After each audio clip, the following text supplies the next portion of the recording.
reporting indicates that Donald Trump's lawyers have given thousands of dollars to Mitch McConnell, who is obviously overseeing the Senate impeachment trial.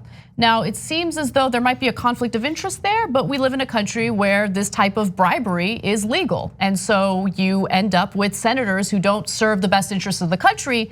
They will sell the country out in order to maintain their cozy little relationship with their donors. So let me give you the details of what's going on. Former independent counsels Ken Starr and Robert Ray, who both investigated former President Bill Clinton ahead of his impeachment, contributed thousands of dollars to Senate Majority Leader Mitch McConnell last year before they joined the president's team.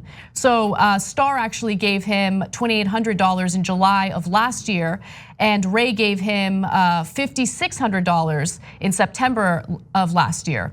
And that's according to the Center for Responsive Politics, which is trying to shed some light on what's going on, some of the corrupt influences in this Senate impeachment trial. In fact, Senator Mitch McConnell was notoriously said this, and he was very open and honest about it during a cable news appearance. Let's take a look. Everything I do during this, I'm coordinating with White House counsel. There will be no difference between the president's position and our position as to how to handle this, but we'll be working through this process, hopefully in a fairly short period of time, in total coordination with the White House counsel's office and the people who are representing the president in the will of the Senate. Well, exactly how we go forward, I'm going to coordinate with the president's lawyers, so there won't be any difference between us on how to do this. Again, I'm going to take my cues from the president's lawyers.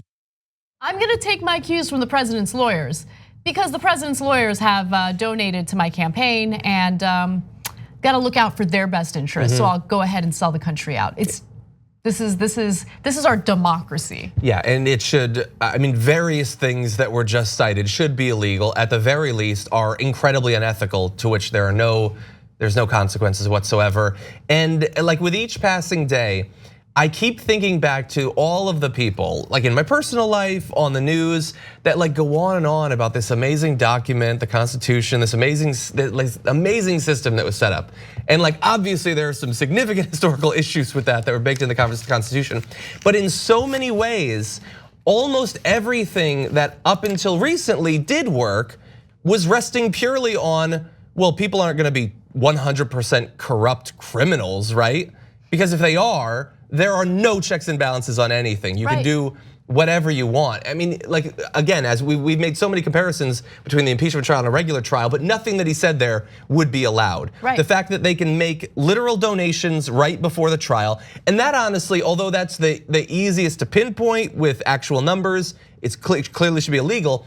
It's actually the part of this that bothers me the least. Donald Trump can threaten senators that are considering his fate right now. He can raise money for them personally, which he has done very recently. He can provide the promise that he's gonna raise money for them in the future. Threats to speak out in support of primary challengers in the future. He's allowed to do all of these things, none of which would be allowed in any other sort of trial in our country. That's such a great point. In fact, Donald Trump refuses to do any fundraising for Susan Collins, because Susan Collins, by the way, she has helped Trump. When push comes to shove, she votes along with Republicans and enables Trump just as much as the other senators do.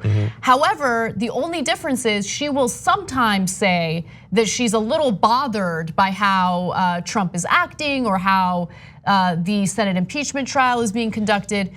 But it's just her way of trying to pander to some of the voters in her state in a tough re-election bid, right? That's what this is really about. But even something as mild as that will lead to Trump threatening her and saying that, I'm not gonna do any fundraising for you, you're dead to me. He didn't literally say that, but that's how he's treating her.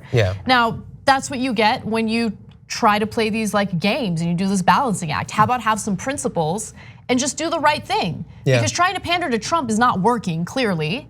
So I guess this may be a weird thought, and I'm already starting to come up with consequences of it that would probably make it unacceptable. But as we're witnessing this obvious ability of the person who's being judged to influence the process, and how that's almost certainly going to determine the outcome, do you think that some of these votes should probably be anonymous? Like check to make sure that it's all on the up and up, but allow them to vote the way they actually feel without being able to be personally identified. I know that it's unworkable. It couldn't actually happen. And the solution should be, it shouldn't have to be anonymous. The solution should be that if Donald Trump does the things that he has clearly done, that the people would turn against him. And that if he lashed out against these Republican senators, good conservatives and Republicans would side by the non-corrupt, non-criminal parts of their party. Unfortunately, we don't have any of that. We don't have a system that can provide checks and balances, and we don't have a populace that actually cares about what is true and what is ethical. Yeah, that's actually a really interesting proposal, and I've never thought about it. It wouldn't work. It really depends on how that anonymous vote is cast. Like, do the senators know what other senators are voting on? Because that'll be leaked immediately. They couldn't. Yeah. No, there's no way. You give them a special key, and they go into a room. Yeah. It verifies their identity.